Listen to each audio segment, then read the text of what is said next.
You're listening to the Public Health Entrepreneurs Podcast with your host, Dr. Charlotte Huntley. Greetings, everyone, and thank you for joining me on this episode. On this podcast, we explore topics that are of interest for professionals at the intersection of public health and entrepreneurship. My name is Dr. Charlotte Huntley, and I'm thrilled that you've decided to join me on this episode. I am a public health entrepreneur with over 25 years of experience in healthcare and in public health, and I've also been a podcaster since 2017.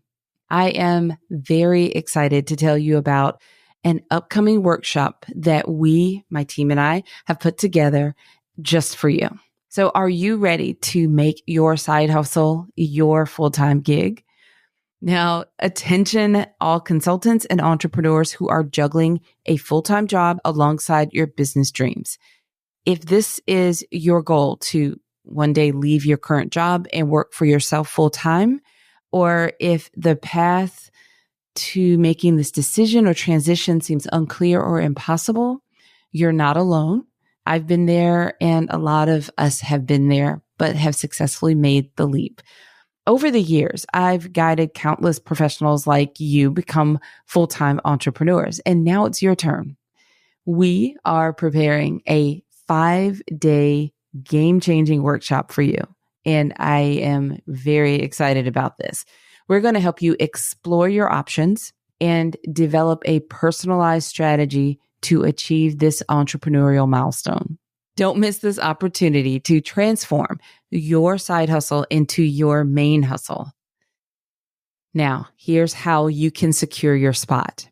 If you are already receiving podcast emails from us, if we send you an email announcing the new podcast episodes, perfect. Keep an eye on your inbox because you'll receive priority registration details.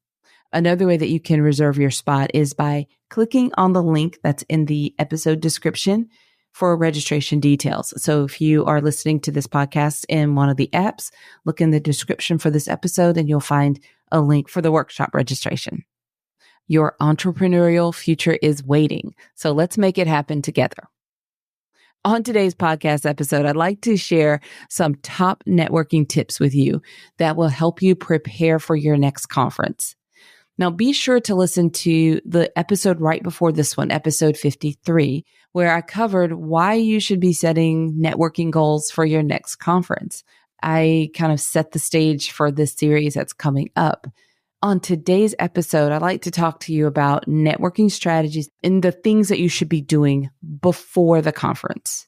So let's dive into this. A lot of people are really ready to get to the conference, and we're busy getting ready, preparing, making arrangements, doing all the things, but we miss out on the opportunity to do a lot of networking before we actually get to the conference. So one thing that I'd like for you to do is research attendees, speakers, and organizations. Find out who's going to be there.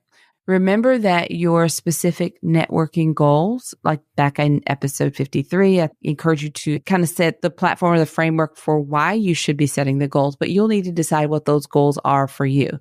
So just remember your specific networking goals. For example, what number of connections are you looking to make, and what type of individuals or organizations are you targeting? So keep that in mind as you research the attendees and the speakers and organizations that will be there, so that you're making decisions about who to connect with and what organizations to go and engage with based on what your networking goals are. Okay? So keep that in mind as I go through the rest of the strategies that I will share with you.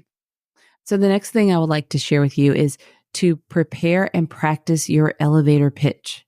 So in our group mastermind program, we do this often. And I love seeing how people open up and become really comfortable with being able to introduce themselves, their businesses, who they support or serve, and the problem they solve. So this is something that you'll need to craft and you'll need to practice. And you need to practice in multiple situations and settings, because sometimes you have literally a few seconds on an elevator to be able to introduce yourself. Or sometimes you're in the transition between meetings and you have to, if people are genuinely interested, if you're sitting in a lounge, having a snack or lunch, and you're at a round table after someone's spoken and you're waiting for the next speaker to take the stage and people are chatting, people naturally will ask the question, so what do you do? Or where do you work? And you have to be able to have a response ready for them. So prepare and practice your elevator pitch. Don't just prepare something without ever reading it out loud, actually practicing it with people. Try your friends and family for practice and make sure that you're comfortable with it and that what you typed out on that document or wrote out on that paper actually makes sense when you say it out loud. So that's what I mean by practicing. So that's important. You'll get a lot of opportunities at the conference to introduce yourself, and you need to have that ready.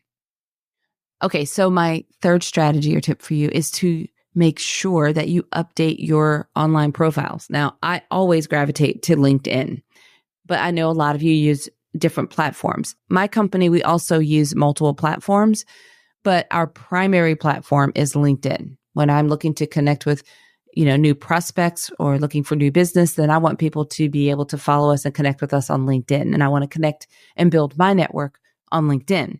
So when you're at a conference, you meet someone interesting, they're going to likely go to your LinkedIn pretty quickly and they're going to get to know who you are or, check you out there. And you want to make sure that the most up-to-date information is there. What you want them to know about you and your business and how you help and support, that needs to be front and center. They don't need to go trying to look hard for it or try to figure out what it is that you do.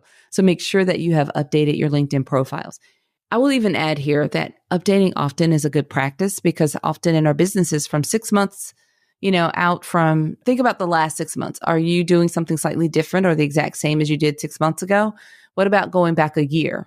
I'm sure things have changed. So our profiles need to be updated. Sometimes we're in a season of launching or promoting a particular activity. We want people to know that this is relevant and top of mind. So you may want to update your profile to reflect that. So at any rate, make sure that before you go to the conference, your profile is updated. Okay, another strategy for you is to join the conference's social media groups or hashtags. Depending on the conference, they're likely going to have a hashtag for that conference. People that are looking to attend will often follow that hashtag or use that hashtag when they post. And sometimes a conference will have a special group for attendees. So find out what your conference social media, where they are, what platform they're on, and make sure that you're engaging or connecting and following the hashtag. It's a great way to know who's attending and to keep top of mind with just what's happening at the event and all the social events that happen around, the conference as well. Okay, another strategy for you is to prepare business cards or digital contact information. I'm going to go as far as to suggest both. We've had this discussion a lot in our Mastermind Group program. We've had this discussion actually multiple times at our in-person retreats as well as our Mastermind meetings. And sometimes, depending on the conference and the type of attendees, people would prefer a physical card. And then other settings and people will prefer a digital card or digital contact. So we've kind of come to the consensus that it's a good idea to have both. And that's so that you're ready for the type of conference attendees in the rooms that you'll be in. And I'm going to leave it there because I could go on a tangent about that, but I won't. And I will go one step further to think about the user experience when you're deciding on which digital card to use. So just make sure that it's landing where you want, where people have some choice about where they want to save your information if you're using the digital. But prepare either your physical cards or digital cards or contact information or both. If you are very early and you're thinking, well, I don't have a website, I don't have information put on a card, you could very easily use your LinkedIn profile and you can get a QR code and take people to your LinkedIn profile. And the call to action or your request could be, well, connect with me on LinkedIn. That's where I'm most active and I'd love to continue conversation. That's great. So that's just something you can do. You can even have a simple card or digital card, whether it's physical or digital, set up with your contact information that brings them or connects them to your LinkedIn profile. Okay. Another strategy for you is to review the conference schedule and plan your agenda. This is important. And I giggle again because I cannot tell you how many times I feel pulled in so many different directions because these bigger conferences have so much, and it's hard. It's not really a matter of let's just pick the good stuff or the relevant stuff. You could have so much that's very relevant and very aligned with your goals, and they all overlap at the same time. You can have 4 or 5 opportunities at 11 o'clock that are perfectly aligned with your goals, and you have to make a decision. So planning ahead can be very helpful, and plan your breaks in there too. That's just another side note, because you can be all over the place at these really busy conferences and be drained. And that's not going to make you very much ready for networking and meeting people either. So review the conference schedule and plan your agenda. Try to do that ahead of time.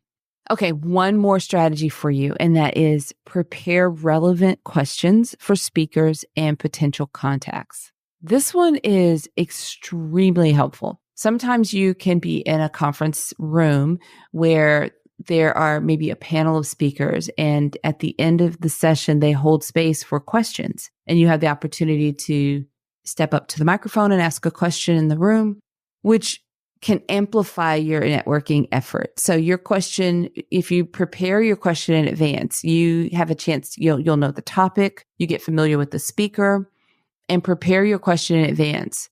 Even if you end up, like maybe you prepare your question in advance and during the course of the speaker speaking, you decide to tweak your question a bit based on something that they've spoken, that's perfectly fine. But preparing some questions in advance can help you with a starting point. And often you'll be able to ask that question the way you've planned it. And while you're getting the feedback from the speaker, the other people in the room are also benefiting from hearing your question, and they may decide they want to connect with you based on the question that you raised. That happens a lot. So preparing your questions in advance for speakers or potential contacts, maybe that you're anticipating certain type of people that you want to connect with, and as you're networking, maybe for your next client. So maybe there's a relevant question that you want to be able to ask your potential, prospects. Get to know more about them and maybe even their pain points at the organization and so forth.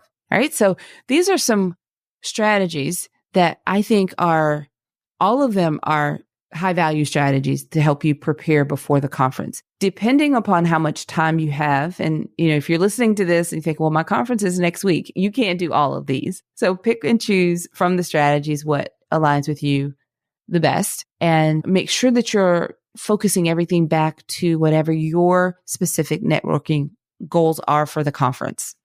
Now, in our next episode, I'm going to continue this series, and we're going to focus on networking strategies to have in place during the conference. So everything I've talked about in this episode is what you should be doing before the conference. And now I'm going to then, on the next episode, I'm going to share with you some strategies for during the conference. And again, I know a lot of you have probably never separated these out before, or maybe you tried, but maybe, like I said, if you're like me, had overly ambitious goals and you feel like, oh, I didn't do that right. It's okay. I just want to help you sort of divide these categories up so that you can make the most of the overall experience. So in addition to the workshop that's coming up that I talked about at the beginning of this episode, I would also like to remind you about our Mastermind Group program. And I mentioned a few times as I was sharing strategies with you.